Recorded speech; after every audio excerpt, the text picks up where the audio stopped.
এবার আমরা যেটা করব সেটা হচ্ছে ম্যাট্রিক্সের দুইটা আকর্ষণীয় অঙ্ক করব। কেমন অঙ্ক? আকর্ষণীয় অঙ্ক। ওকে, এই আকর্ষণীয় অঙ্ক দুটো কেমন সেটা একটু দেখে নিই। একটা অঙ্ক ছিল প্রমাণ করো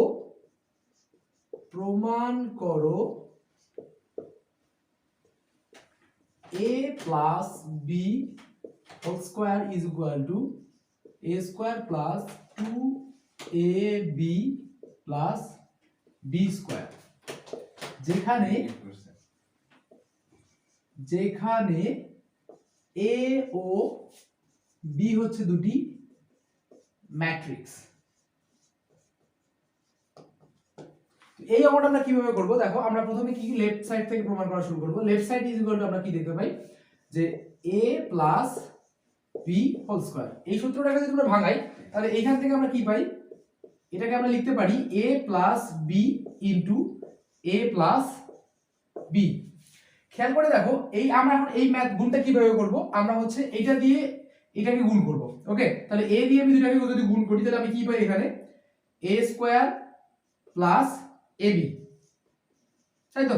এবার যদি আমি করি তাহলে হচ্ছে আমি এদিকে কি পাই ba প্লাস b স্কয়ার। খেয়াল করে দেখো তো, আমি কিছুক্ষণ আগে যখন বলছিলাম ম্যাট্রিক্সের গুণের ক্ষেত্রে একটা জিনিস দেখাইছিলাম যে ab is not equal to ba, অর্থাৎ ab ইকুয়াল ba লেখা যায় না। যদি ab ইকুয়াল ba না লেখা যায় মানে হচ্ছে ab is not equal ba, যদি এটা না হয় তাহলে কি তুমি এই দুইটার যোগফলকে কখনো 2ab লিখতে পারবা?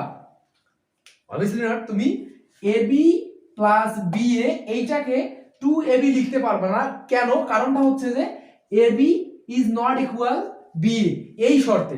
যদি এই শর্তে ab is not equal ba থেকে তুমি হচ্ছে লিখতে না পারো যে ab plus ba is equal to 2ab, তাহলে আমার হচ্ছে প্রমাণ হয়ে গেল যে আমি a plus b whole square is equal to a square plus 2ab plus b square এটা লিখতে পারবো না। ওকে, এবার নেক্সট ম্যাথে আমরা যাই। নেক্সট ম্যাথটা একটু বেশি আকর্ষণীয়, একটু মনে রাখবা। নেক্সট ম্যাথটা এমন একটা আকর্ষণীয় এবং এখানে এমন একটা মজার তথ্য তোমাদেরকে জানাবো যেটা শুনলে তোমাদের মাথা একটুখানি পিড়পিড় করে, অবশ্য ঘুরবে না, একটু মজা করলাম। দেখো আমরা নেক্সট ম্যাথটা এমন ধরো এখানে a এমন একটা ম্যাট্রিক্স, সেটার অর্ডার দেওয়া আছে 3/4, b একটা ম্যাট্রিক্স যার অর্ডার দেওয়া আছে 4/3, c একটা ম্যাট্রিক্স যার অর্ডার দেওয়া আছে 5/4। এখন ম্যাথটা ছিল এমন যে c ইনটু a ট্রান্সপোজ এমন হয় কারে প্লাস b। ওকে, তাহলে প্রথম অংশে এখানে দুইটা প্রশ্ন করা হয়েছিল। দুইটা প্রশ্ন হচ্ছে এমন যে এই ম্যাট্রিক্সটা আসলে নির্ণয় করা সম্ভব হবে কিনা। দ্বিতীয় কথায় বলছিল, আমি প্রথম কি বললাম যে এই ম্যাট্রিক্সটা নির্ণয় করা সম্ভব ছিল কি না। এখন যদি নির্ণয় করা সম্ভব হয় তাহলে সেইটার অর্ডার কত। তাহলে আমরা একটু স্টেপ বাই স্টেপ ম্যাথটা করার চেষ্টা করি। খেয়াল করে দেখো, আমরা স্টেপ বাই স্টেপ ম্যাথটা যদি করতে চাই তাহলে সেক্ষেত্রে আমরা কি করব, আমরা একটা জিনিস করব, সেটা হচ্ছে আমরা প্রথমে এইটুকু অংশ করে নেব, তাই কি না? এইটুকু অংশ করে নিলে আমরা কি দেখতে পাচ্ছি, এখানে a ছিল কি, আমার a একটা ম্যাট্রিক্স ছিল, a কেমন অর্ডারের ছিল 3/4 অর্ডারের। এখন যদি আমি a এর ট্রান্সপোজ বের করি, তাহলে এটা কি হবে, জাস্ট উল্টে যাবে 4/3, কারণ ট্রান্সপোজের ক্ষেত্রে সারিগুলো কলাম হয় এবং কলামগুলো সারি হয়, এই জন্য আমরা লিখতে পারি 4/3, অর্থাৎ এটা আমার অর্ডারটা হয়ে গেল। এইবার আমার b কি ছিল, b ছিল 4/3, তাহলে এই দুইটা যোগ করা পসিবল হবে, কারণ যোগের শর্তে আমরা দেখছিলাম যখন তাদের অর্ডারগুলো সেম হবে, মানে সারি এবং কলাম সংখ্যা যদি সেম হয়, তাদের সেম হয় তাহলে সেই দুইটা যোগ করা যাবে, অর্থাৎ a ট্রান্সপোজ প্লাস b এইটা যোগ করা পসিবল। তাহলে এইটুকু অংশ আমার করা পসিবল। এবার আমরা দেখব যে আমার এইখানে তাহলে এই দুইটা ম্যাট্রিক্সের যদি আমরা যোগ করে আমার সেই যোগফলটা a ট্রান্সপোজ প্লাস b এর অর্ডারটা আসলে কি হবে, এর অর্ডারটাও হবে 4/3, কারণ আমরা যোগের ক্ষেত্রে দেখছিলাম যে অর্ডারটা সেম থাকে। এইবার সেইটার সাথে আসলে c এর গুণ করা যাবে কিনা, c এর আমার দেখবো যে হচ্ছে অর্ডারটা কি ছিল 5/4। এখন 5/4 আসলে এটা গুণ করা সম্ভব হবে কিনা সেটা একটু আমরা খেয়াল করে দেখি। আমরা কিছুক্ষণ আগে গুণের ম্যাথে দেখছিলাম যে গুণের ম্যাথটাতে কি ছিল আসলে।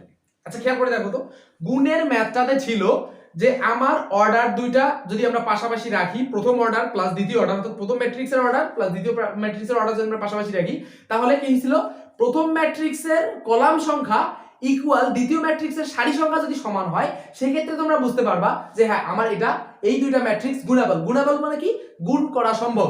এখন দেখো আমরা যদি ম্যাট্রিক্স দুটাকে পাশাপাশি সাজাই, তাহলে একটা কি ছিল 5/4, একটা কি ছিল 4/3, তাহলে এই দুইটা সেম, তাহলে আমরা বুঝতে পারতেছি যে এই দুইটা ম্যাট্রিক্স গুণ করা পসিবল। এখন এই দুইটা ম্যাট্রিক্স যদি গুণ করা পসিবল হয়, তাহলে আমার প্রথম অংশের উত্তর হয়ে গেল যে হ্যাঁ এই ম্যাট্রিক্সটা করা সম্ভব। এবার এই ম্যাট্রিক্সটা যদি বের করা সম্ভব হয়, তাহলে এই ম্যাট্রিক্সের অর্ডারটা কি হবে সেটা একটু বের করি। এইটা একটু লজিক্যাল যে আসলে এই দুইটা ম্যাট্রিক্সের অর্ডার কি হবে সেটা একটু আমরা বোঝার চেষ্টা করি।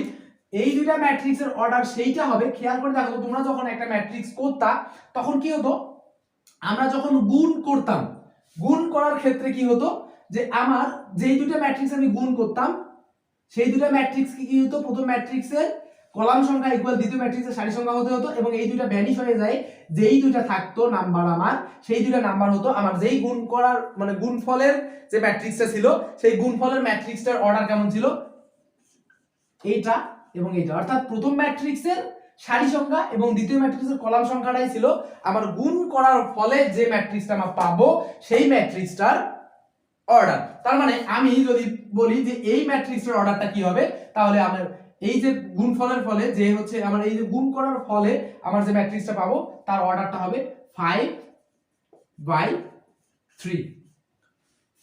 ধরো আমি একটা एग्जांपल তোমাদেরকে দেই, আমার একটা ম্যাট্রিক্স সিম্পলি এমন যে হচ্ছে 500/300। দ্বিতীয় ম্যাট্রিক্সটা কি ছিল, দ্বিতীয় অর্ডারের ম্যাট্রিক্সে ছিল যে 300/800, মানে একটা ম্যাট্রিক্সে 500টা সারি 300টা কলাম, সামান্য মানে মাত্র। আর দ্বিতীয় ম্যাট্রিক্সে 300টা সারি 800টা কলাম। যদি আমি এই দুটো ম্যাট্রিক্সের গুণ করি, হ্যাঁ গুণ করা সম্ভব, কারণটা হচ্ছে কি প্রথম ম্যাট্রিক্সের কলাম সংখ্যা দ্বিতীয় ম্যাট্রিক্সের সারি সংখ্যা সেম আছে, অতএব আমি ভাইয়া বলতে পারি যে এই দুটো ম্যাট্রিক্স গুণ করা সম্ভব। এবার যদি গুণ করে ফেলি তাহলে আমাদের কি হবে, যদি গুণ করে ফেলি এই দুটা অর্ডার, আমার অর্ডারটা কেমন তৈরি হবে, গুণ করে ফেলে যে 500/3। তোমরা করে দেখো বিভিন্ন ধরনের ম্যাট্রিক্সের एग्जांपल তোমরা র্যান্ডমলি নাও, নিয়ে গুণ করো এবং আমার কথাটা মেনে নাও, কি হয় 500/800, অর্থাৎ আমার গুণ করার ফলে যে ম্যাট্রিক্সটা আমি পাবো সেই ম্যাট্রিক্সটার অর্ডার হবে 500/800। তার মানে এই ম্যাট্রিক্সের অর্ডার কি হচ্ছে আমার 5/3। এবার মজার তথ্যটা দেই যে এই ম্যাথটা বাস্তবিক পক্ষে একবার বুয়েটে আসছিল। ওকে, আশা করি বোঝা গেল। আমি দ্বিতীয় পার্টে হচ্ছে আমরা অনেকগুলো ম্যাথ নিয়ে আলোচনা করব এবং ম্যাট্রিক্সের ইতি টানবো আর কি। ওকে।